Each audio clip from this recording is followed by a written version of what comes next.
Halo teman-teman, selamat datang di series Belajar UiPath yang berjudul Manipulasi Data.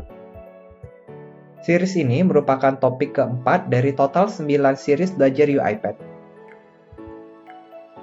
Topik yang akan kita bahas pada hari ini ada 3, yaitu belajar tentang apa itu string, apa itu tipe data list, dan bagaimana cara manipulasinya, dan apa itu tipe data dictionary, dan bagaimana cara menggunakannya dan memanfaatkannya. Selanjutnya, setelah kita mengenal apa itu string, kita akan belajar tipe data yang kedua yang cukup penting untuk digunakan, yaitu list. List ini juga bukan struktur data yang tipe data yang khusus ya untuk UiPath, tapi digunakan untuk bahasa pemrograman, konsep, algoritma, dan pemrograman yang lain. Jadi, apa itu list? Sesungguhnya itu adalah struktur data yang berisi kumpulan objek dengan tipe data yang sama. Misalnya kita bisa mendapatkan list of string atau list of integer. List, bedanya apa dengan array yang merupakan kumpulan data? Nah, list ini memiliki size atau panjang yang fleksibel, sedangkan array umumnya memiliki size yang fix atau tetap. Jadi, aktivitas apa yang bisa kita lakukan list? Pada demo, kita juga akan belajar bagaimana cara menambah dan menghapus elemen di list, bagaimana kita cara mencari data di elemen, bagaimana cara kita melakukan pengulangan di elemen, pengurutan item, dan kita bisa melakukan pengekstrasian item. Dan pada akhirnya kita bisa melakukan pengkonversian tipe data. Oke, halo teman-teman. Sekarang kita akan mulai belajar demo bagaimana menggunakan list. Ada 4 topik yang akan kita bahas terkait list. Yang pertama adalah bagaimana cara membuat variabel, kemudian mencetak list. Yang kedua adalah menggabungkan dua buah list. Yang ketiga adalah bagaimana untuk mengurutkan. Dan terakhir, bagaimana kita mencari data di dalam sebuah list. Mari kita mulai. Pertama-tama, seperti biasa, saya akan buat sequence di sini. Kita akan beri nama sequence utama. Kemudian, langkah pertama tentu yang harus dilakukan adalah membuat variabel list itu sendiri. Dalam hal ini, saya akan membuat misalnya list nama kota.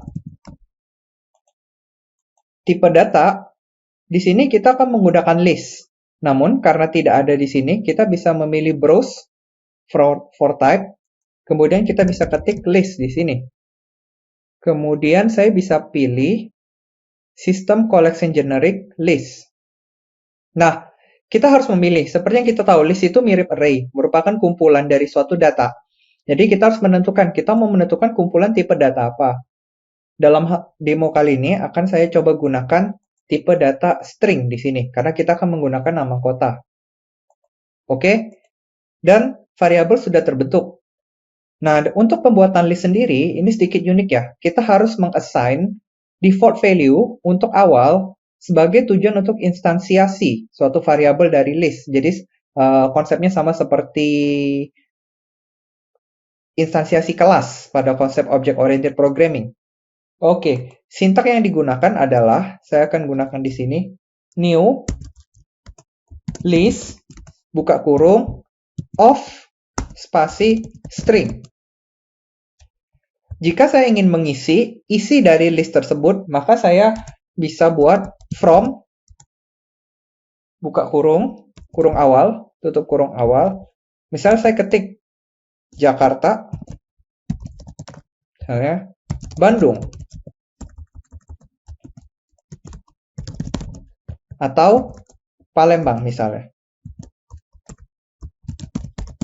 Oke. Kemudian karena demo yang pertama adalah kita ingin mencetak dan menggabungkan dua buah list, maka saya akan buat list nama kedua. Saya akan coba buat list nama makanan. Variable type-nya kita akan gunakan sama. Ini udah terklik, kita coba delete dulu. Tadi terdouble klik. Kemudian teman-teman bisa perhatikan bahwa sistem collection list sudah ada ya. Jadi history udah tersimpan, jadi kita tidak usah browse lagi. List of string. Untuk list nama makanan, kali ini saya tidak akan mengisikan value-nya. Jadi saya cukup menginstansiasi variabelnya saja. Jadi saya cukup ketik new list of string. Oke. Maka yang dilakukan oleh perbedaan dari kedua ini adalah yang pertama, list nama kota ketika di run pada awalnya sudah berisi kata-kata Jakarta, Bandung, dan Palembang. Sementara list nama makanan nilainya masih kosong. Oke. Sekarang kita akan coba untuk menambahkan nilai dari kedua list tersebut. Maka aktivitas atau activity yang akan kita lakukan di sini adalah add to collection. Add to collection adalah suatu fungsi activities yang digunakan untuk menambahkan item ke list. Oke, saya coba beri nama di sini add to collection list nama kota. Saya add to collection nama kota. Di sebelah kanan, saya bisa memilih collection apa, data apa yang mau saya tambahkan. Dalam hal ini akan saya gunakan list nama kota. Autocomplete-nya sudah ada. Kemudian katakanlah di sini ada tanda seru, kita mesti cek di sini. Ya, tipe argumennya kita harus pilih string karena list nama kota bertipe data string. Kemudian kita tinggal isi itemnya. Misalnya kita udah memilih kata Jakarta, Bandung, Palembang, listnya udah memiliki 3 isian, maka kita harus menambahkan 1 isian lagi. Misalnya saya beri nama di sini adalah Banjarmasin. Oke. Selanjutnya, list nama makanan masih kosong. Jadi kita akan menambahkan secara manual di sini. Oke, di sini saya coba kasih nama dulu. Add to collection nama kota. Enter. Selanjutnya, saya akan coba menambahkan ke collection list nama makanan. Nama makanan. Untuk collection-nya, saya akan masukkan list nama makanan. Udah ada autocomplete di sini. Kemudian untuk tipe argumennya kita pilih string. Kemudian itemnya kita beli nama. Misalnya ketoprak. Oke.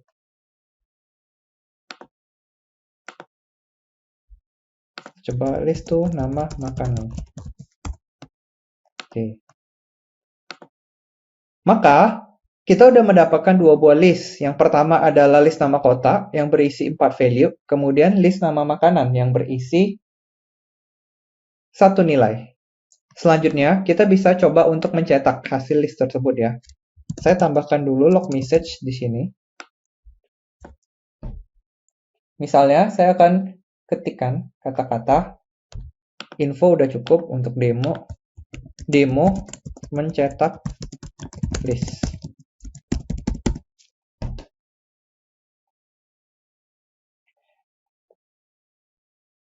Dari dalam hal ini, kita bisa tahu bahwa list itu berisi banyak value. Oleh karena itu, kita perlu menggunakan konsep pengulangan untuk membantu mencetak list. Dalam hal ini, saya bisa gunakan for each. Cara menggunakan sintak for each ini adalah kita harus mencetak for each item. Item ini adalah variabel yang akan kita iterasi satu persatu. Kemudian list apa yang akan kita cetak? Misalnya saya ingin mencetak list nama kota di sini. Maka saya cukup memasukkan kata-kata for each item di dalam list nama kota. Maka lakukan suatu aktivitas di dalam sini. Misalnya aktivitas yang ingin saya lakukan adalah mencetak kata-kata item ini. Oke. Selanjutnya, udah selesai. bagaimana cara membuat variabel dan mencetak list. Selanjutnya kita akan coba run untuk melihat hasilnya. Oke.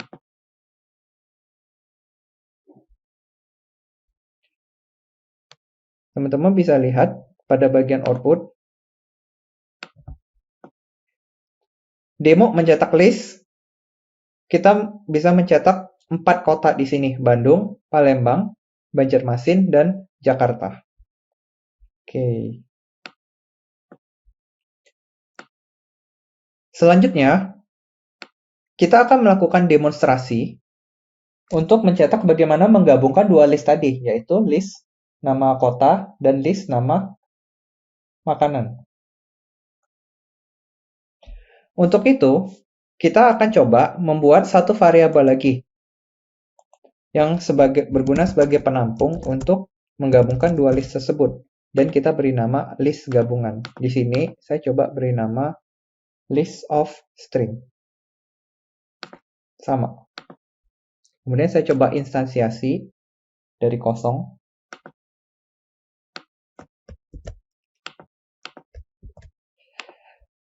Oke. Kemudian kita akan masuk ke, saya akan coba minimize demo yang pertama, yaitu mencetak list di sini. For each kita akan coba kasih nama satu demo mencetak list. Kemudian kita akan coba cara kedua, yaitu demo menggabungkan list. Saya akan coba masukkan sequence di sini.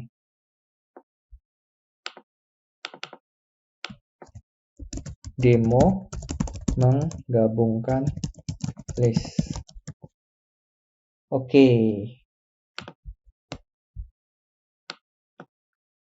Ada banyak cara untuk menggabungkan dua buah list. Pada pendekatan demo kali ini, saya akan menunjukkan bagaimana cara menggabungkan list menggunakan metode pengkode, menggunakan metode kode. Oleh karena itu, teman-teman bisa ikuti sintaknya di sini. Assign, saya akan gunakan sintak assign di sini, kemudian list gabungan. Berarti kita akan tahu bahwa kedua list tadi, nama kota dan nama makanan, kita akan gabungkan, kita simpan dalam list gabungan tersebut.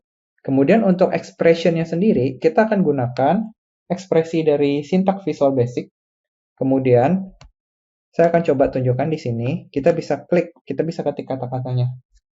Teman-teman bisa ketik enumerable titik concat, karena concat itu akan menggabungkan dua buah string, buka kurung, kita akan mulai masukkan variabelnya, list, nama, kota, titik, s, enumerable, kita akan konversi variabelnya ke enumerable dulu. Kemudian kita gabungkan dengan variabel kedua, yaitu list, nama, makanan.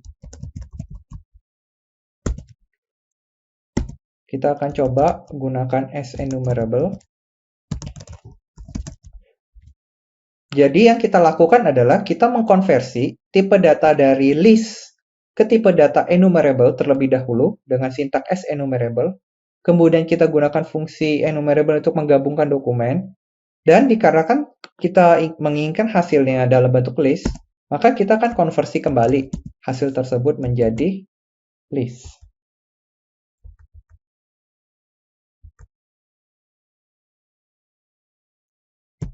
Titik to, kita akan coba ketik to list. Oke. Ya. Selanjutnya kita bisa gunakan sintak yang sama untuk mencetak hasil list gabungan tersebut. Saya akan gunakan for each di sini. For each item in list gabungan, maka akan kita gunakan log message di sini, yaitu info, kita cetak item. Agar bisa rapi, saya akan tambahkan satu log message lagi sebelum looping sebagai informasi. 2. Demo mencetak list gabungan. 1, 2, 3, 4. Kita akan coba run. Oke. Dan kita akan lihat outputnya di sini. Ya, dari baris ini, demo mencetak list gabungan, Jakarta, Bandung, Palembang. Ada kata-kata ketoprak terselip di sini, kemudian Banjarmasin. Nah, jadi itulah bagaimana demonstrasi untuk mencetak dan menggabungkan dua buah list. Oke, selanjutnya, teman-teman bisa lihat di sini, dari list gabungan yang kita miliki, kata-katanya urutannya masih random ya. Jadi yang pertama Jakarta, yang kedua Bandung, ketiga Palembang, keempat ada kata-kata ketoprak terselip di sini, kemudian ada kata-kata Banjarmasin. Nah, bagaimana jika kita ingin mengurutkan isi dari list ini sesuai abjad agar bisa lebih rapi ya? Oke, kita akan mulai demo ketiga, yaitu mengurutkan list. Cukup simpel prosesnya, karena kita cukup menggunakan fungsi bawaan dari Microsoft ya, yang ditanamkan di UiPath, karena proses UiPath ini dia menggunakan teknologi dari Microsoft. Oke, agar lebih rapi, saya akan coba gunakan sequence dulu untuk pengelompokan. Kemudian saya akan buat demo ketiga. Mengurutkan, saya beri nama list. Nah, kita akan belajar satu activity baru yang baru pertama kali kita gunakan di video ini, yaitu invoke method. Invoke method ini digunakan untuk menginvoke atau memanggil fungsi-fungsi bawaan dari Microsoft VB yang udah terinstall di UiPath. Dalam hal ini misalnya kita ingin mengurutkan list gabungan. Jadi target objek kita isi dengan kata-kata list gabungan dan method name-nya kita cukup ketik kata-kata sort. Jadi fungsi sort ini udah terdaftar pada fungsi Microsoft. Teman-teman bisa lihat dokumentasinya, metode-metode atau fungsi-fungsi apa saja yang available, yang bisa kita langsung kita gunakan. Jadi cukup untuk mempermudah hidup kita. Oke, selanjutnya kita akan bisa coba gabungkan list tersebut dengan menggunakan fungsi string join. Nah, kita akan coba belajar manipulasi string lagi di sini. Jadi agak lebih rapi ya. Selanjutnya saya akan gunakan log message di sini. Kemudian saya bisa ketik info string titik join buka kurung. Di sini saya akan menspesifikasikan saya ingin menggabungkan list itu dengan apa, dengan kata-kata apa. Misalnya saya akan menggunakan koma di sini. Berarti antar list dipisahkan dengan koma. Kemudian saya akan masukkan parameter kedua, yaitu apa yang saya urutkan, yaitu list gabungan. Kita akan coba cara yang berbeda ya untuk mencetak selain dengan for each tadi. Oke, kita akan coba run.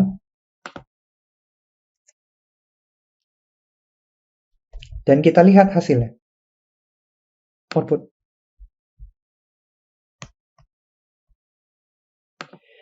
Dan teman-teman bisa lihat di sini. Ada kata-kata Bandung, Banjarmasin, Jakarta, ketoprak, Palembang. Sudah terurut sesuai abjad.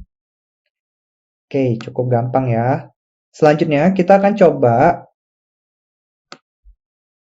demo terakhir dari list, yaitu cukup sederhana.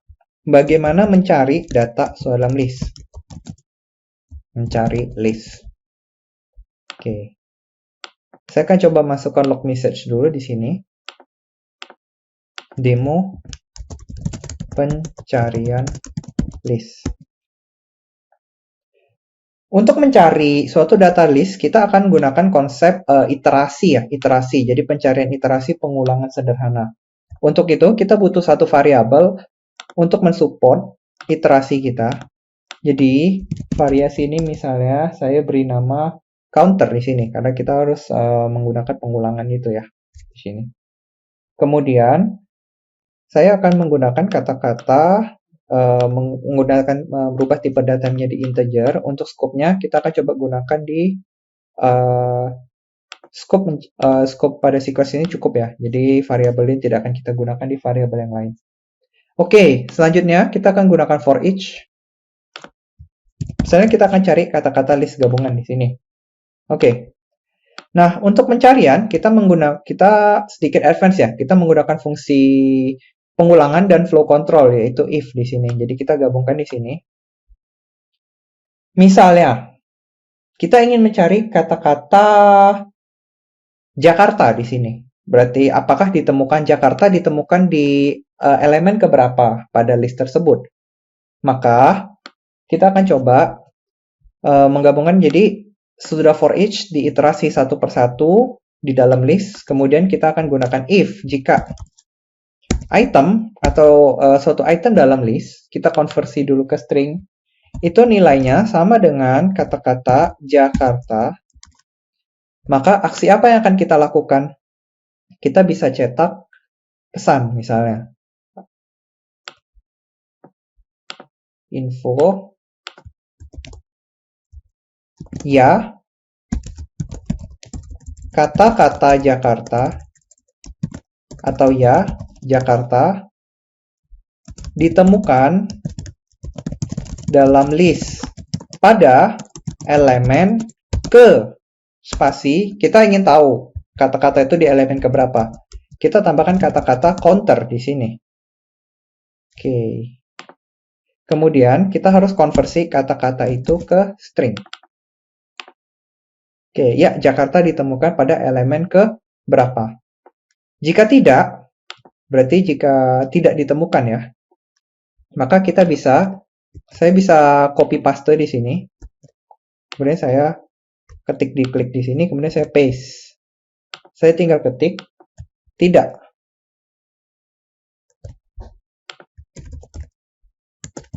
Jakarta tidak ditemukan dalam list pada elemen ke sekian, pada elemen ke counter.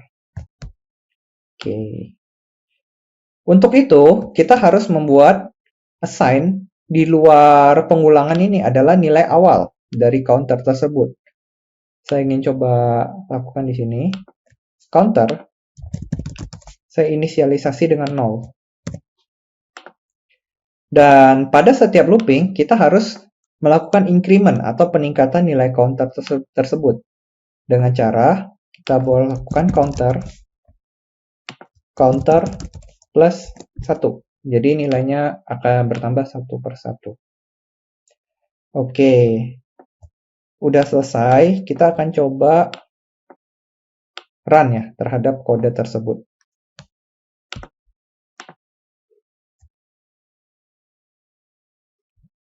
Dan kita lihat outputnya di sini. Dan teman-teman bisa lihat dari demo pencarian list, Jakarta tidak ditemukan pada elemen list ke-0. Kemudian teman-teman bisa lihat, karena yang elemen ke-0 Bandung ya, Jakarta tidak ditemukan pada elemen list ke-1, karena elemen ke-1 Banjarmasin. Ya, Jakarta ditemukan pada list elemen ke-2. Dan seterusnya, dia akan mencetak sampai elemen terakhir. Oke, sekian dari demo kali ini. Semoga membantu. Sampai jumpa pada topik berikutnya.